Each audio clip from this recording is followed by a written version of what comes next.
Hi there. Have you ever noticed, like we have, that people appear to like to take in new information a little bit differently? Yep, we've seen it as well. In our work styles model, what we've identified is that control people tend to be primary thinkers. So they'd like to kind of go up into their heads, take a thought, go and process for a while, maybe get on a dry erase board and kind of map some things out, kind of think it through. Influences are more like talkers. So they'd rather get on a video call or on a phone call or meet up in person, brainstorm things out, kind of learn in the moment. Powers, somewhere in the middle. Sometimes they look at the thinking and the talking and go, hey, let's just do something. So they tend to be primary doers. They'd like to get going and then we can iterate as we go. And then your authorities tend to be primary readers.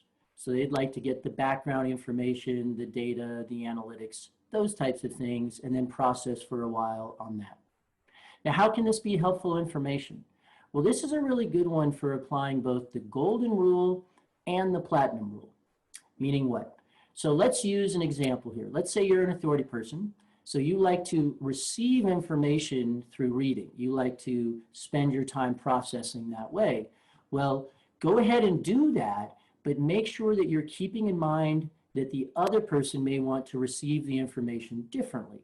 So for example, if as an authority person, you write a really long email and send that to an influence, they may not read it because they would have rather had you call them and talk it through.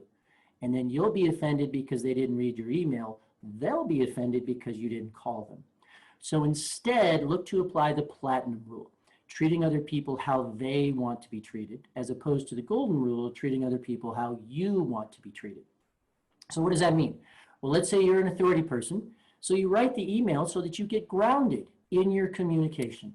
But then you think about, who am I sending this to? If it's a control person, shorten it up. Go big picture, because they want to think about that high level context. If it is an influence person, maybe call instead. Even if you don't get the person, they'll appreciate the fact that you tried to call them to talk it through. If it's a power person, maybe turn it a little bit more into an action plan, if that's possible. Here's what we've done, here's what we're doing, here's what we're planning to do in the future. And then if you recognize the person on the other side is an authority, you can kind of trust that that's probably how they'll want to receive the information. So go ahead and hit send. So the goal here is use the golden rule to set yourself up, get grounded in your communication, but use the platinum rule to think about who you're sending to and treat them how they want to be treated. So hopefully that's helpful. Please comment below, get back to us that way, or you can always reach out to us directly. We'd love to hear from you. Thank you.